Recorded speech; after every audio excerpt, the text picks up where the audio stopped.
Hello. Hi. Hi. Hi. Hello. I'm curious about Building open, authentic, loving relationship. I'm curious about jealousy. I'm curious about polyamory. Does it just mean that you're fucking all the time? How can I tell my parents that my partner is already married? I'm curious about How do you know when you're too busy to have another relationship? I'm curious about dominant and subordinate relationships. I'm curious about sexual health. How can relationships evolve with people as they grow and change? I think about the end of chapter 4 going into the beginning of chapter 5. And I think that it is possibly alluding to oral sex. And so it's where she is speaking and saying, like, come into my garden, breathe of its fresh fruits, and so on and so forth. And then, like, the beginning of chapter 5, he says, I went to the garden and the fruit was delicious.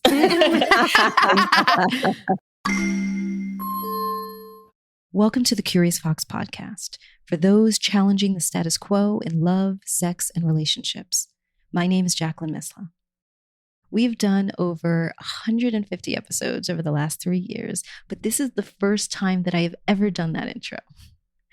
My co-host, Effy Blue, has been recording a few episodes on her own while I've been working on other projects, so I wanted to have a turn and have some time with you all on my own. Specifically, I wanted to resurrect a conversation that Effy and I had about sex in the Bible in advance of Easter weekend. When I was about 15, I did a mini sermon on one of Jesus' last words. See, leading up to Easter, there is Good Friday, which is representative of the day that Jesus was crucified. There's Holy Saturday or Black Saturday, which commemorates Jesus' death and his time in the tomb. And then Easter Sunday, when Christians and Catholics celebrate the resurrection of Christ. On Good Friday, the practice of the church that I attended as a kid was to do a sermon on the last 7 words of Christ. And they decided that 7 members of the youth group would choose and speak about one of those 7 phrases. These statements are noted in the Bible as the last 7 things that Jesus said, each holding a deeper meaning for us to draw from. Starting with, Father, forgive them, for they know not what they do, which Jesus utters from the cross, looking down at the crowd of people who are mocking him, screaming at him, and gambling for his belongings. When one of the 2 men who were dying on the crosses next to him turns to Jesus and asks to be remembered when he goes to heaven, Jesus says, Today thou shalt be with me in paradise. As his mother weeps on the ground below him, he says to her, Woman, behold thy son. And then turns to one of his disciples and says, Behold thy mother. As the hours pass and the pain becomes literally excruciating, Jesus looks up at the sky and says, My God, why hast thou forsaken me? His lips chapped and bleeding, he says, I thirst, prompting a Roman soldier to dip a sponge in vinegar and put it to his lips. Following this, Jesus says, It is finished. And with that, he cries out in a loud voice, Father, into thy hands I commend my spirit. And after 33 years on earth and several hours on the cross, he dies. My role on that particular Good Friday was to share a mini sermon about his exclamation, My God, why hast thou forsaken me? I talked about how some theologians suggest that God was so disgusted by the actions and sins of man that he turned away, leaving Jesus to feel the unimaginable absence of God. Others say that Jesus held the full weight of our collective sin while on the cross, and as a result, felt the separation from God and the abandonment that sin inherently brings. I talked about how our thoughts and words and actions must draw us closer to God instead of choosing a path of separation. Now, the irony, of course, was that I did feel abandoned by God. During the years preceding and following that talk in front of the church, I believed that God was so disgusted by my sexuality, so repelled by my masturbation and impure thoughts, so repulsed by my attraction to multiple genders that he could not look at me, could not be close to me, and certainly could not love me as I was. As I stood on the pulpit and said the words, Why hast thou forsaken me? It echoed the question that I asked each night in my prayers as I tried to reconcile the desires of my body and the desires of my soul. This battle waged war within me for years. Years of shame, years of fear, years of secrecy, years of feeling abandoned in my soul while pretending that all was well in my actions and my words. I spent the first 30 years of my life suffocating what I wanted in order to fulfill what others wanted from me. And I've spent the last 10 years deconstructing those ideas and rebuilding a life rooted in my own truth, which for me includes a higher being that loves me without question. Part of what's helped me heal from those god-awful Bible stories was a new look at those stories from a new lens. And one of the people who helped me see the Bible and my sexuality with new eyes was De-Andrea Blaylock-Johnson. De-Andrea has worked in the field of behavioral health for over 15 years, and through her practice in co-facilitator sex therapy, she helps people of every orientation, gender, and relationship construct rethink about sexuality and intimacy, often through the lens of Christianity and faith. In this conversation a few years back, Effy, De-Andrea, and I explore the origins of the Bible and revisit the stories that I learned in Sunday school with some surprising results. Our conversation starts with Effy's non-Christian perspective on the Bible. Enjoy. I have never really had a good reason to take a deep dive into the word. Then Jacqueline suggested we do this Easter special, Curious Fox Way, and there was my reason. And no, I didn't read the whole book that was written over almost 20 centuries, translated into 2,000 languages, that divided and united people and civilizations in a week. But I did do a bunch of research into sex in the Bible. And I have to say, my research kicked off with a disappointing start. We at Curious Fox hold curiosity and feminism at the top of our value system. If you've been listening to us for a while, you know this. And the whole book starts with God casting Adam and Eve out of Eden because Eve gets curious and succumbs to her hunger for knowledge. Literally. And she eats a fruit from the tree of knowledge. And then, as if being cast out isn't enough, she then gets the pain of childbirth and menstruation as punishment for eternity. Mm-hmm. Apparently, everybody knows this but me. I'm not impressed. I feel like the only way to find faith is through exploration, and the only way to explore is through curiosity. Faith without curiosity is blind faith, and blind faith will only make you bump into things, some of which can hurt a lot. Yeah, absolutely. The Bible and the faith around those words and those collections of stories have wielded tremendous power over the course of centuries. As I was researching for this episode, I couldn't help but feel that the Old Testament feels a lot like Game of Thrones, which at some point I had to stop watching because of all the violence, especially sexual violence. And then Jesus comes along and it becomes very Harry Potter. And then everyone's like, yay, the war, the famine, the persecution of Old Testament's over. Hashtag Jesus, hashtag Christianity. Exactly. And like Harry Potter, everyone's like, let me choose my house. I'm Protestant. I'm Baptist. I'm Methodist. I'm Lutheran. That's really what it feels like. On an ever so slightly serious note, I think the study of the Bible and any religious text is essential to put stories into context. Biblical scripture has long been used to cast fear and judgment and shame when it comes to sexuality.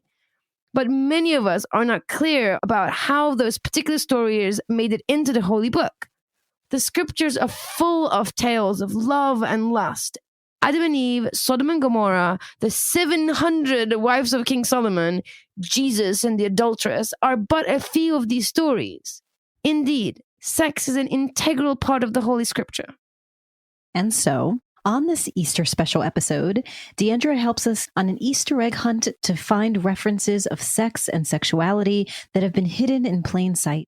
She invites devoted followers of the word and those who choose brunch over the Bible on any given Sunday to revisit what they know about those millennial-old parables. I think that for centuries, religious folk have leveraged the Bible to create fear and shame around sexuality. But there's a lot of sex in the Bible. Oh, it's a whole lot of sex. It's a whole lot of sex, and all of it wasn't in a bad situation, right? Mm-hmm. But yeah, there's lots of sex in the Bible, and even places where it's seen as a beautiful exchange of energy and love between people who weren't married, by the way. But yeah, lots of sex in the Bible. Yeah.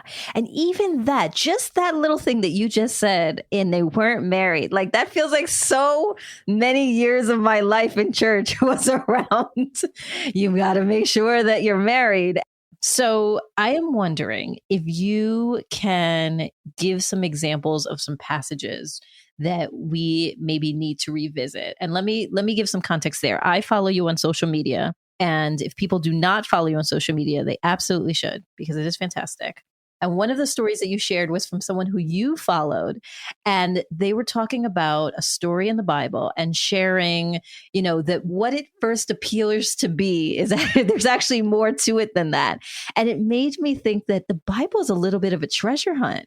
Absolutely. Yeah, it's a little bit, if you apply context, if you apply some etymology, if you really kind of pull back the curtain and look beyond what you hear at the pulpit, there's some real stories in there. Oh, it's some real stuff gets real, really real, really real.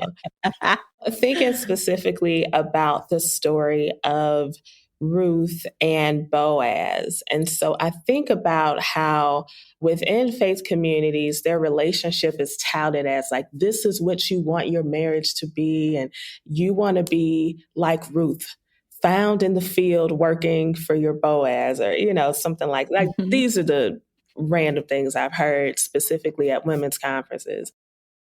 So for those who are not familiar, here's a quick version of the story. Naomi is married to Elimelech, and they have 2 sons, Mahlon and Chilion. They leave their hometown of Israel because of famine, and Elimelech dies, and the sons get married to women from another tribe, one of whom is named Ruth. The sons eventually die, and now the 3 widows live together, trying to figure out how to live in a time where connection to a man is important for survival. The women go back to Israel in the hopes of finding some food, and end up working for a relative of Elimelech's to harvest barley. Boaz, a relative of Elimelech who owns the field, takes a liking to Ruth. And so Ruth's mother-in-law, Naomi, has an idea. She says, "My daughter, I must find a home for you, where you will be well provided for. Now Boaz, with whose women you have worked, is a relative of ours. Tonight, he's going to be winnowing barley in the threshing floor. Wash, put on perfume, and get dressed in your best clothes. Then go down to the threshing floor, but don't let him know that you're there until he has finished eating and drinking. When he lies down, note the place where he's lying, and then go and uncover his feet and lie down. He will tell you what to do." Within that story, there is a passage where it talks about Ruth uncovering Boaz's feet. And so it's important to understand that feet is used as a euphemism for genitalia of any gender, actually. But specifically within this passage, it says that Ruth uncovered his feet on the threshing floor. And so within that context, also with the way in which that word was used at that time and in writings, and not just in what we canonized in the Bible, but other writings of the time, it was used as a euphemism for feet. The book of Ruth continues. In the middle of the night, something startled the man. He turned, and there was a woman lying at his feet. "Who are you?" he asked. "I am your servant Ruth," she said. "Spread the corner of your garment over me, since you are the guardian redeemer of our family."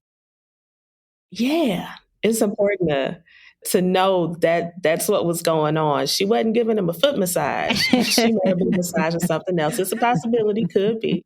But yeah, it's just important to understand that context and also the different words that were used and why they were used. The next morning, Ruth slips out before anyone can see her, but not before Boaz gives her 6 measures of barley so that she doesn't leave empty-handed.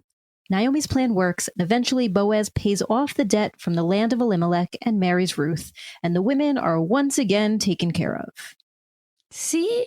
That's what I'm saying. This has all the makings of a best-selling story. Death, power, sex. Yeah, the damsel in distress. Exactly. As I did my biblical deep dive, I found so many stories where sex was used as an act of violence or power. I'm wondering, are there stories in the Bible where sex is seen as something intimate and beautiful? Yeah, well, I think about how I have not heard very many sermons where the Song of Solomon or the Song of Songs was the text, where the pastor or priest preached specifically from that area. And often when looking at that book, people, instead of taking it at face value of a relationship between two lovers, they'll say, oh, that's just an allegory of how God wants the relationship between him and the church, as opposed to just looking at it as, that could be, but like, these two people really were digging each other and obviously having sex. It is a beautiful depiction of two lovers exchanging these kind, beautiful words. It's poetry. They're talking about how much they care about each other. They're talking about how much they enjoy sex with each other. They're talking with their friends about how fly their lover is. Like, it's a great exchange. It's like I said, it's poetry. It's a great exchange between partners who are not married. I slept, but my heart was awake. A sound. My beloved is knocking. Open to me, my sister, my love, my dove, my perfect one. For my head is wet with dew, and my locks with the droplets of the night. I had put off my garment. How could I put it on? I had bathed my feet. How could I soil them? My beloved put his hands to the latch, and my heart was thrilled within me. I arose to open to my beloved, and my hands dripped with myrrh, my fingers with liquid myrrh on the handles of the bolt. I opened to my beloved, but my beloved had turned and gone. My soul failed me as he spoke.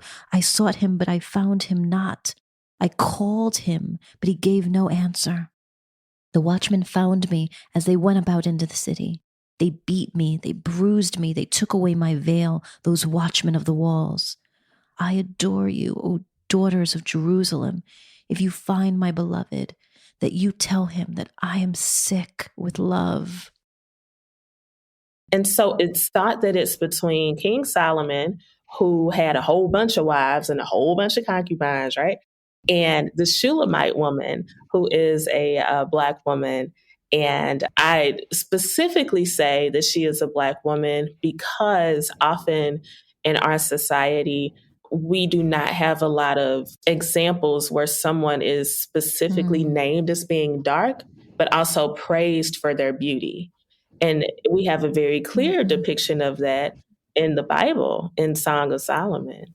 I think about the end of chapter 4 going into the beginning of chapter 5, and I think that it is possibly alluding to oral sex. And so it's where she is speaking and saying, like, come into my garden, breathe of its fresh fruits, and so on and so forth. And then, like, the beginning of chapter 5, he says, I went to the garden and the fruit was delicious.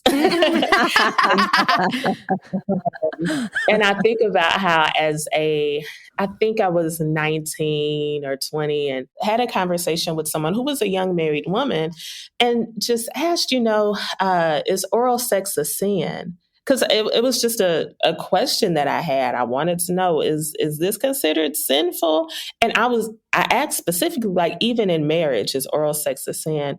And her response was that, I don't know that it's sinful, but I don't think that you should have oral sex because your mouth is used for praise to God. And so, like, that's so layered, right? Because it's the idea that genitals are dirty, right? your mouth is also used to eat. I mean, Right. it's so interesting, the hierarchy that things are placed on within our own bodies, that we place on ourselves, but specifically within religion. And so I'm glad that I kind of just took that and was like, oh, okay. I didn't take it to heart, but I know a lot of people who receive these types of teachings, but I am grateful for the end of chapter 4 and the beginning of chapter 5 in Song of Solomon, where it gives this depiction that's like, oh, maybe that's what they were talking about right there. Again, I think why that's so important, for me at least, is that there's this idea that missionary sex is like the only sanctioned sex, and that in the Bible that was the, and you're like, that can't be true. That's not a thing. That was that. Why would God give us all of these amazing nerve endings and fingers and toes and mouths and bodies and just expect us to be so limited and lack creativity? Well, exactly. And I think about how most people with vulvas need some type of direct clitoral stimulation in order to achieve orgasm.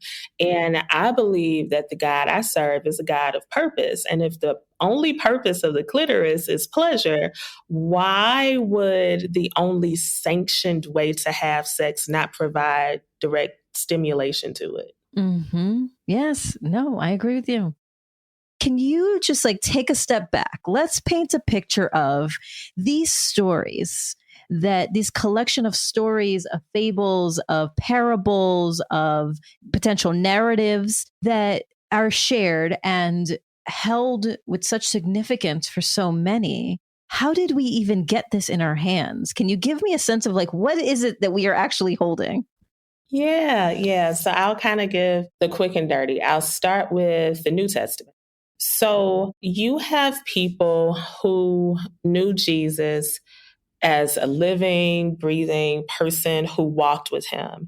And some of them wrote their own narratives. Even if they didn't write their narratives, they shared their stories.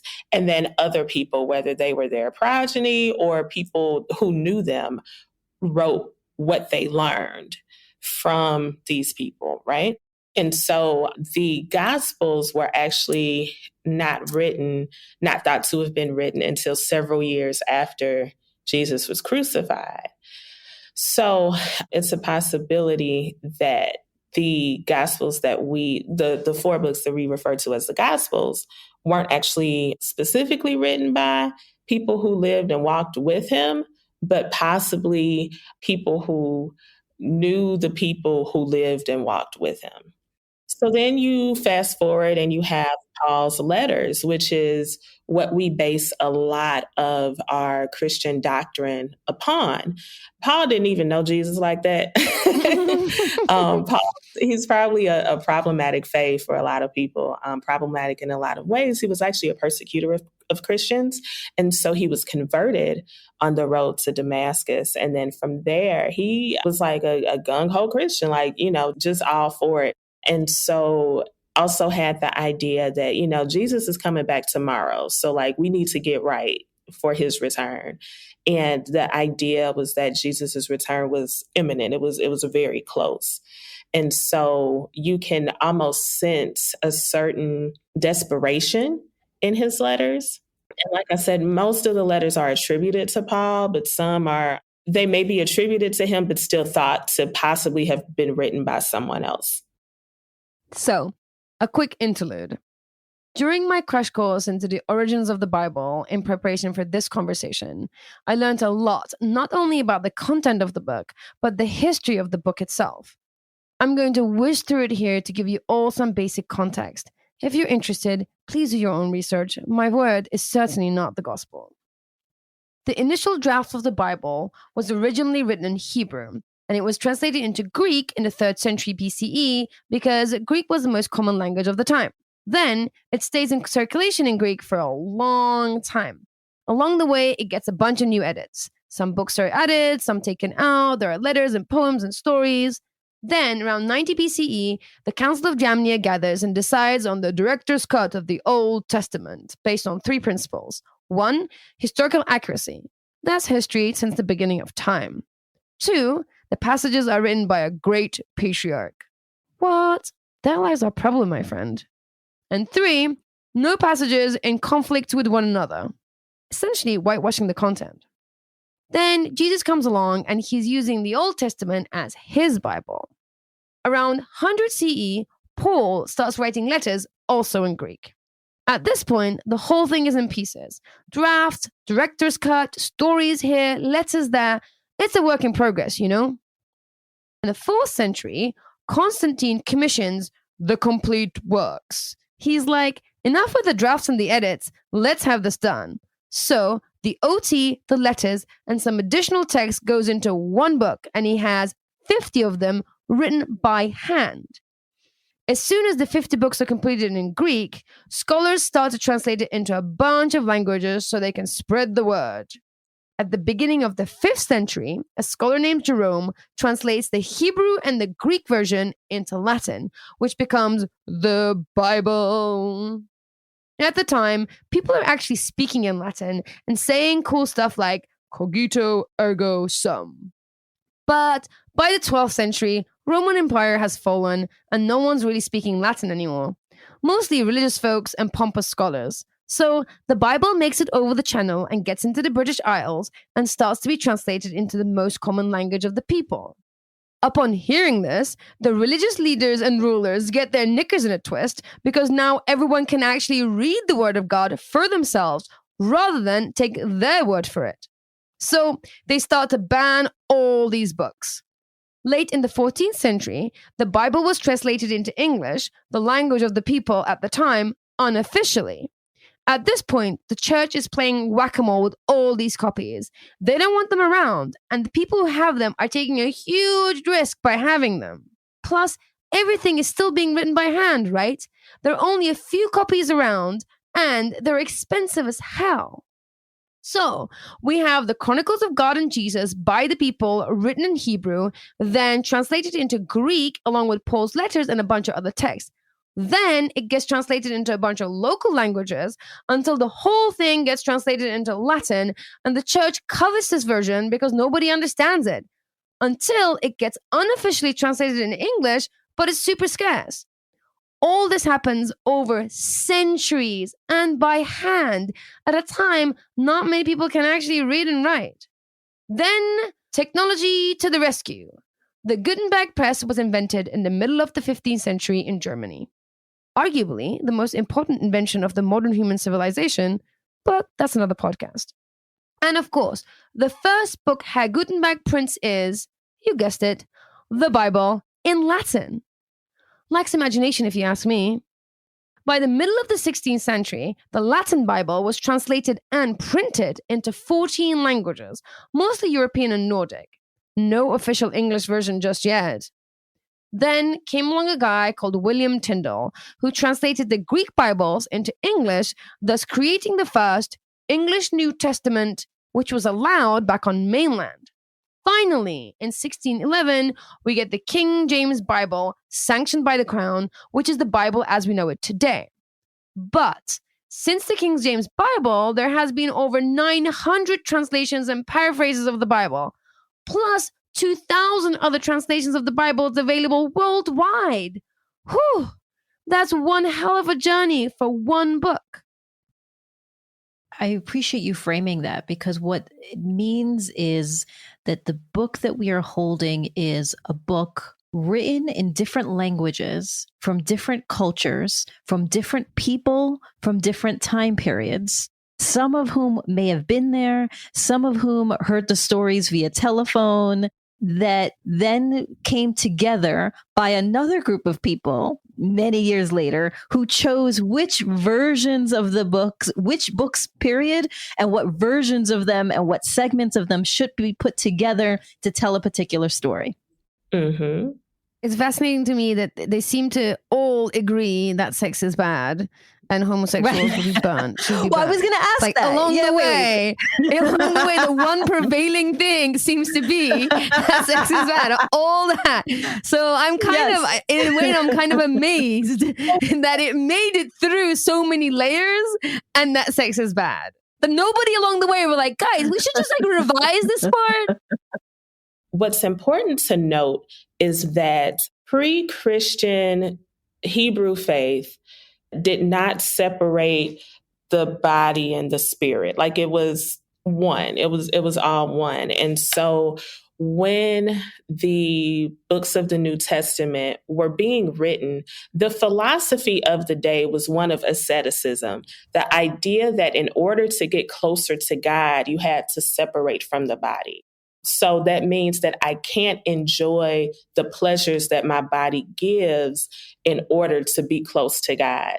Now, like I said, that was the philosophy of the day. That idea in itself is inherently not Christian, right? Mm-hmm. But that was the philosophy that was going on as the different books were being written. And so just like an author today would infuse different thoughts that are permeating society, same thing happened back then. And so it came into being or came into really fruition that this idea that in order to be close to the Christian God, then I have to separate from the body. I can't enjoy sex. I can't participate in sex outside of procreation. But like I said, in looking at pre-Christian Hebrew religion, that wasn't true. That was the philosophy of the day, which was secular, but it was just kind of gathered up.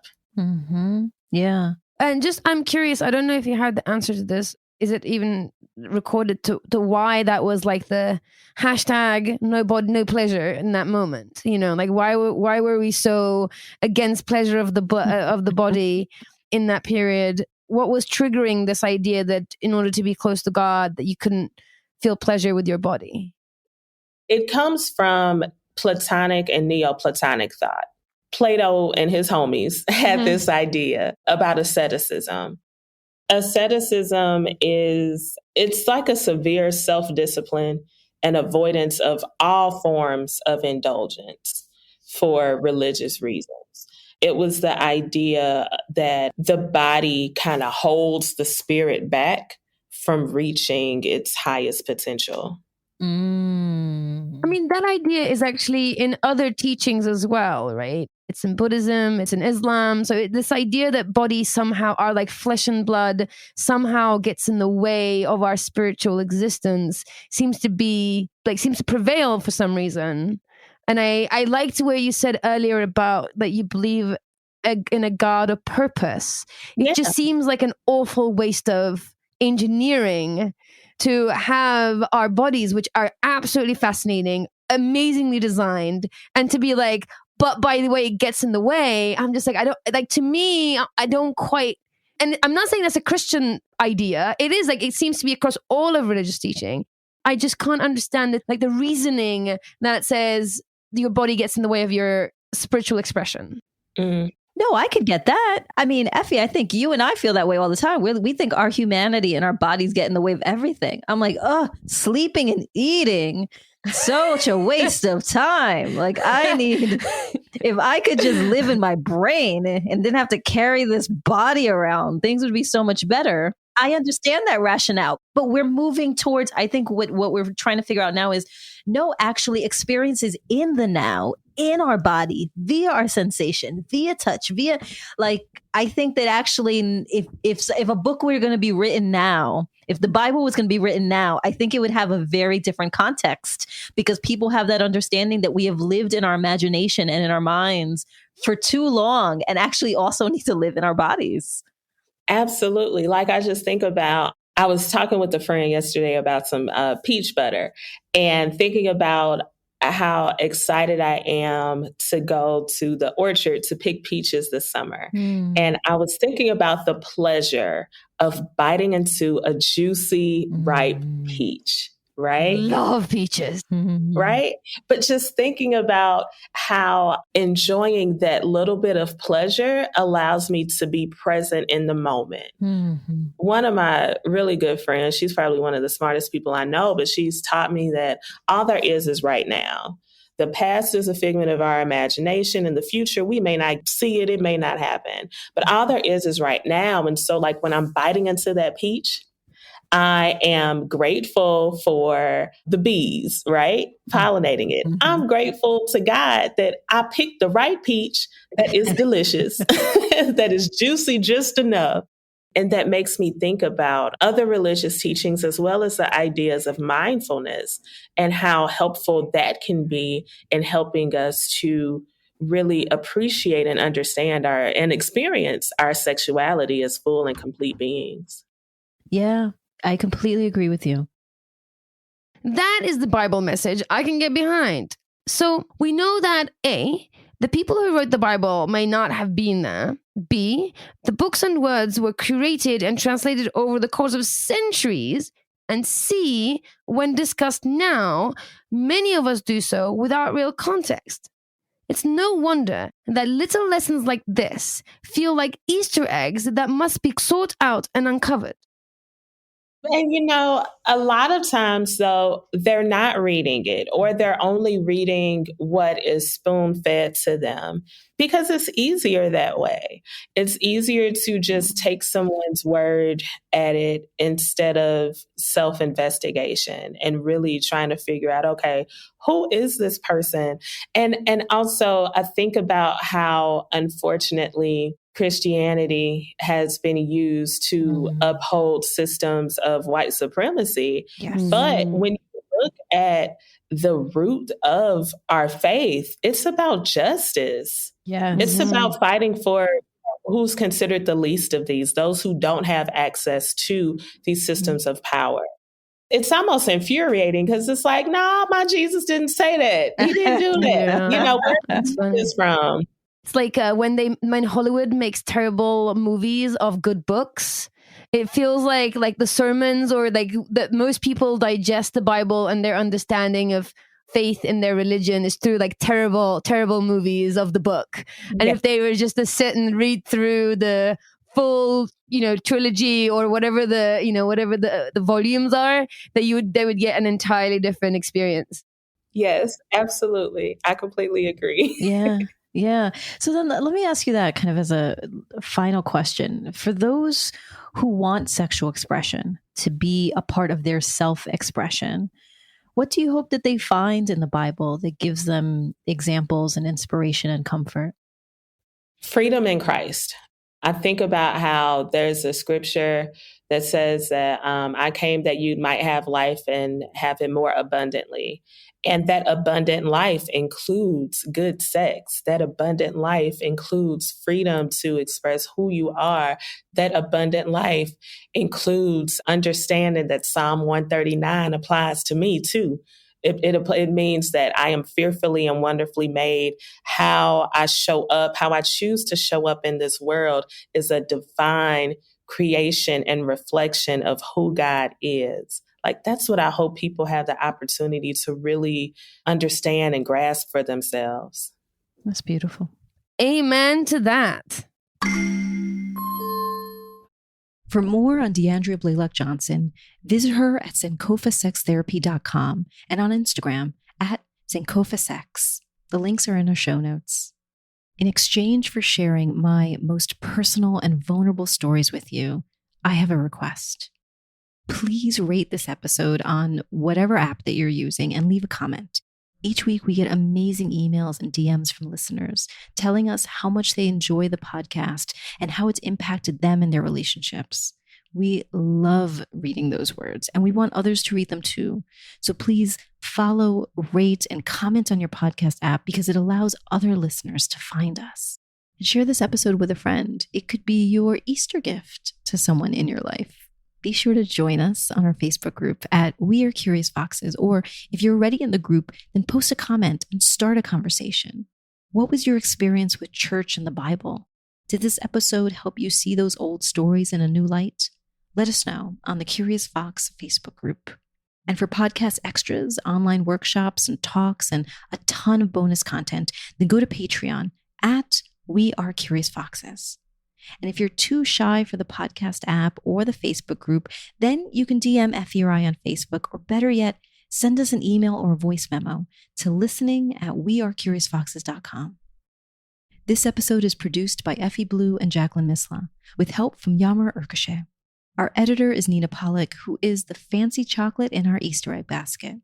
Our intro music is composed by Dev Saha.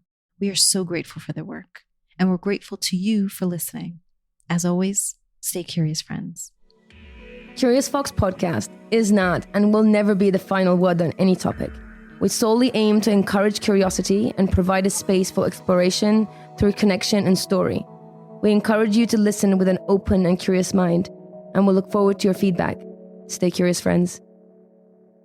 Stay curious. Stay curious. Stay curious. Stay curious. Stay curious. Stay curious.